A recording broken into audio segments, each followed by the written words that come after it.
Hello दोस्तों, स्वागत है आपका कॉमिक्स टाइम्स में। और आज हम शुरू कर रहे थे एक और बेहतरीन कॉमिक्स जिसका नाम है दलदल के नीचे। इसका पहला पेज आप देख सकते हैं दोस्तों। और अभी तक आपने हमारे चैनल को सब्सक्राइब नहीं किया तो दोस्तों प्लीज़ सब्सक्राइब कर दें, ताकि हम आपके लिए ऐसी ही अच्छी अच्छी कॉमिक्स लाते रहें और आप इंजॉय करते रहें। जो उस दलदल जो उसमें फंस जाए उसके लिए भयानक मौत, लेकिन उन पांचों को तो वह दलदल खुद अपने पास खींच लाई मौत बनकर।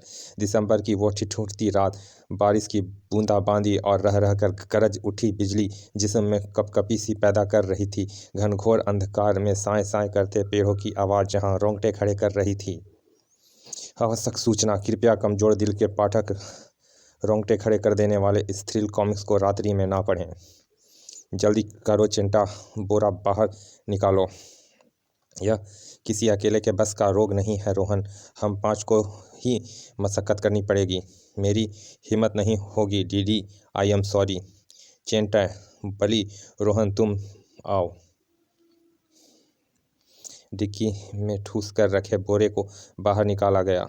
इसे मारने में इतनी तकलीफ नहीं हुई थी जितनी इसकी लाश को ठिकाने लगाने में हो रही है। पहले से ही खुदे पड़े गड्ढे में फेंक दिया गया बोरे को, छपाक। फिर मिट्टी से भर दिया गया इस गड्ढे को। तूफान का सीना चीरती हिचकोले लेती हुई कार वापस लौट पड़ी। शुक्र है सब काम आसानी से निपट गया। अभी नहीं बली, अभी से ऐसा मत सोचो। अपने ख्याल से भले ही अपना काम हमने आसानी से निपटा लिया है, पता बाद में चलेगा। डीडी ठीक कह रहा है बली। और अगले दिन सुबह ही उनकी समस्त सावधानियां की पोल खुल गई। डीडी डीडी, लो बली भी आ गया। वह लिफाफा कहाँ है बली, जो आज सुबह आँख खुलते ही तुम्हें मिला होगा? क्या मतलब, क्या तुम सबको भी? उफ। बली ने भी लिफाफे में से निकाली तस्वीरें मेज पे डाली। हमारी लाख सावधानी के बाद भी हमारे एक एक पल की तस्वीरें खींची जाती रही है डीडी। और कल रात तुम कह रहे थे कि सब काम आसानी से निपट गया। देखा, किसी की इस हरकत की तो सपने में भी उम्मीद नहीं थी मुझे। कल रात रह रह कर बिजली चमक रही थी, उसी दौरान यह तस्वीरें खींची गई होगी। इस बहस में पढ़ने से अब कोई फ़ायदा नहीं। सोचना है कि उसका अगला कदम क्या होगा। चिंटा तेजी के साथ बोला। ब्लैकमेलिंग, निसंदेह ब्लैकमेलिंग करेगा वो हमें। पुलिस के हवाले करना होता तो तस्वीरें यहाँ नहीं वहीं भेजता। कुछ सोचती हुई अनु के मुंह से एकाएक निकला, मेरे ख्याल में हम उससे बेकार ही डर रहे हैं। इन तस्वीरों में कहीं भी लाश नहीं दिखाई पड़ रही, और ज़रूरी नहीं कि बोरे में लाश हो। आज रात को हमें फिर लाश वाली जगह खोदनी पड़ेगी, यानी कब्र। मेरे ख्याल में अब हमें लाश वहाँ नहीं मिलने वाली। लेकिन कब्र तो पहले ही खुदी पड़ी थी। वह लाश उसने अपने कब्जे में कर ली है, जो अगर पुलिस के पास पहुंच जाए तो हम पांचों की गर्दन में फंदे फंस जाएंगे। हमारे लिए यह एक गंभीर स्थिति पैदा हो गई है डीडी, लेकिन फ़िलहाल यहाँ से चलो। और कार की ड्राइविंग सीट की ओर बढ़ता हुआ चेंटा बुरी तरह से चौंक पड़ा। यह लिफाफा कहाँ से आया? क्या लिखा है चेटा? पढ़ो इसे जोर से। पत्र पढ़ते हुए चेंटा के माथे पर पसीने की बूंद चूहाने लगी। लाश मेरे कब्जे में है। लाश की वापसी की कीमत पहली किस्त। बली के हाथ के 10 उंगलियां। बली के चेहरे का रंग उड़ गया। चेटा ने आगे बढ़ा।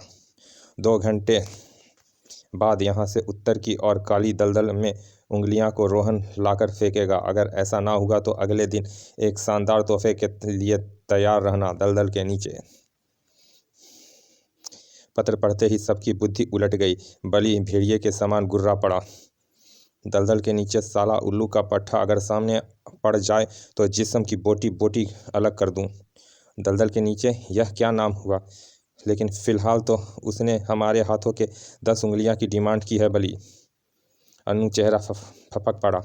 और जिस तोहफे का जिक्र उसने किया है वह लाश के सिवाय दूसरा कोई नहीं हो सकता, तो वह अपनी डिमांड पूरी ना होने के स्थिति में किसी भी पुलिस स्टेशन में पहुंचा देने वाला है। सिकुड़ गई बली की आंखें। तो चेंटा का स्वर गंभीर हो उठा। उसकी डिमांड हमें पूरी करनी होगी। क्या बकते हो चेंटा? हम सबको गर्दन बचाने के लिए तुम्हें अपनी उंगलियां रोहन को देनी होगी बली। पागल हो गए हो क्या तुम भी डीडी? आतंक से फट पड़े बली। और यह तुम चारों ने मुझे घेर क्यों लिया है? ताकि तुम भाग ना जाओ बली। समझने की चेष्टा करो बली, हम मजबूर हैं। अचानक दहशत से कांपता हुआ बली बला की सी तेजी के साथ झपट पड़ा उन पर। नहीं, मेरे साथ ऐसा नहीं कर सकते तुम। उफ, चीख पड़ा डीडी। चेटे रोको उसे, चेटे रोको उसे। रुक जा बली। रोहन ने लपक लिया उसे। हम सबको मुसीबत में छोड़कर भाग रहा था बली। दोनों गुत्थम गुत्था हुए नीचे गिर पड़े। इसे इसे छोड़ना मत रोहन। आनन फानन में ही चारों ने मिलकर फूलबंद बांध दिया उसका। चेटे जल्दी कर, काट उंगलियां। बिजली की तेजी के साथ नीचे आया चेटे के हाथ में थामा गड़ासा। गड़ासा एक बार फिर लहराया और बली के मुंह से निकलने वाली चीखों से थर्रा उठे सब के सब। खचाक आई। सर्वप्रथम डीडी ने अपने होश संभाले। दर्द की अधिकता के कारण होश खो बैठा बली और एक पल के लिए जैसे सब बुत में बदल गए। रोहन, बली की 10 उंगलियां को उठाकर एक रुमाल में बांध लो। लेकिन बली का क्या होगा? चेटे, कार में से फर्स्ट एड बॉक्स निकालकर इसकी ड्रेसिंग कर दो। ना जाने क्यों बली की उंगलियां एकत्रित करते समय रोहन के हाथ थर थर काँप रहे थे। उफ। चेटे ने बली के हाथ की ड्रेसिंग करके उसे कार की पिछली सीट पर डाल दिया। रोहन, बली की उंगलियां लेकर अब तुम्हें काली दलदल पहुंचना है। लेकिन अगर दलदल के नीचे ने मुझ पर जानलेवा हमला कर दिया तो उसके लिए यह गड़ासा अपने कपड़े में छिपा कर रखो। हम तुम्हारा यहीं इंतजार करेंगे रोहन। केवल 10 ही मिनट बाद रोहन लौट आया। उंगलियां काली दलदल में फेंकने के बाद मैं एक पल भी वहां नहीं रुकता भी कैसे? हर पल मौत सी छटपटी लग रही थी मुझ पर। उसके बाद वे वापस लौट पड़े। और लौट पड़ा था वह साया भी, जिसकी आंखों में थी एक खौफ नामक चमक और दिल में थी नफरत ही नफरत। 2 दिन बाद बली के होश आया तो वह अपनी दुर्दशा देख पागल सा हो गया। लेकिन हम सबकी जान बचाने का यही एक उपाय था बली, सिर्फ यही एक। नहीं। और तीसरे दिन डीडी को डाक से मिले उस पत्र ने उसके छक्के छुड़ा दिए। रोहन की जीभ की डिमांड की है इस बार उसने। मेरी जीभ? उफ, जीभ। आतंक से पीला पड़ गया रोहन का चेहरा। मैं अपनी जीभ नहीं दूंगा। उसने सिर्फ 1 घंटे में जीभ काली दलदल में फेंकने का समय दिया है, वरना वह लाश का तोहफा। भयानक अट्टहासा कर उठा बली। नहीं, हाँ, जीभ तो मुझे भी देनी होगी रोहन। जीभ तो तुझे भी देनी होगी रोहन। कुत्तों की तरह टूट पड़े सब रोहन पर। चेंटे, मुंह खोल इसका। नहीं, हा। डीडी ने चाकू के एक ही झटके से काट डाली जीभ रोहन की। आई खचा। जीभ काली दलदल में फेंकने का काम इस बार चेंटे को करना है। जरूर करूंगा। डीडी के फार्म हाउस से कार लेकर निकल पड़ा चेंटा। चेक पोस्ट पे रोको। और यह क्या है? काकू, कुछ नहीं।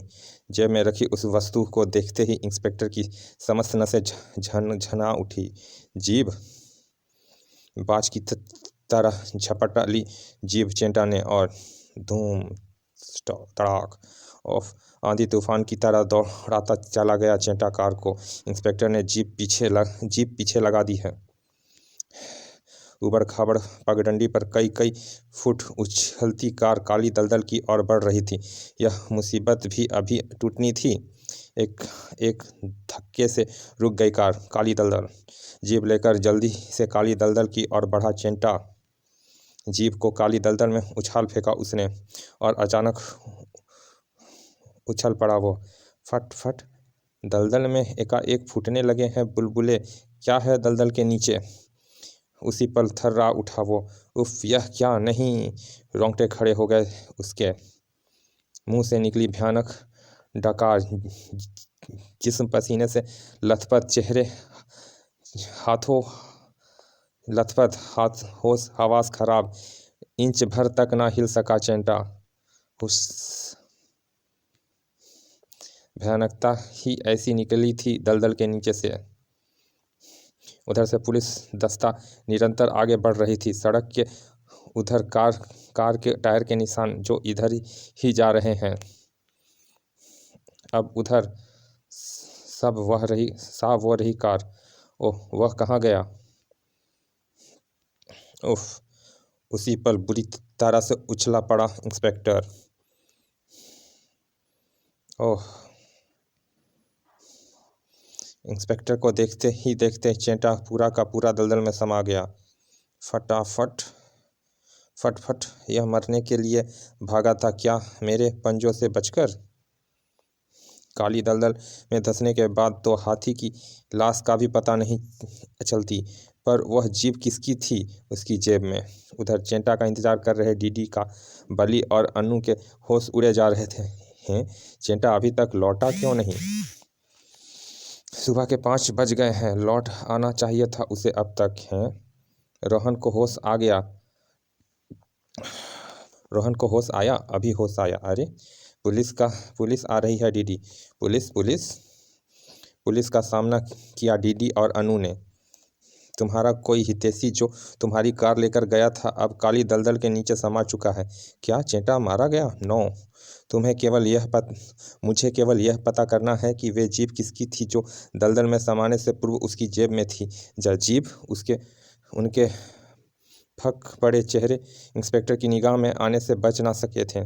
इंस्पेक्टर के जाने के बाद अगर इंस्पेक्टर फार्म हाउस की तलाशी लेने लगा तो उससे मेरी उंगलियां भी कटी मिलती और रोहन की जीभ भी, और हम कभी यह ना बता पाते कि हादसे क्यों हुए हमारे साथ। डीडी, मेरे दिमाग में एक विचार अभी क्रोधा है।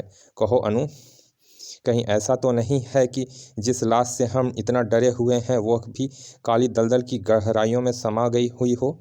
इससे पहले कि वह अज्ञात ब्लैकमेलर अगला पत्र भेजे, क्यों ना हम काली दलदल जाकर कुछ ऐसा सबूत ढूंढे जिससे मेरी बात साबित हो सके और दलदल के नीचे का रहस्य खुल सके। चलिए दोस्तों, इस कॉमिक्स का पहला भाग यहाँ समाप्त करते हैं। मिलते हैं इसके दूसरे भाग में। और अभी तक आपने हमारे चैनल को सब्सक्राइब नहीं किया दोस्तों तो प्लीज़ सब्सक्राइब कर दें, ताकि हम आपके लिए ऐसे ही अच्छी अच्छी कॉमिक्स अपलोड करते रहें। तो चलिए मिलते हैं इसके दूसरे भाग में, तब तक के लिए धन्यवाद, विदा।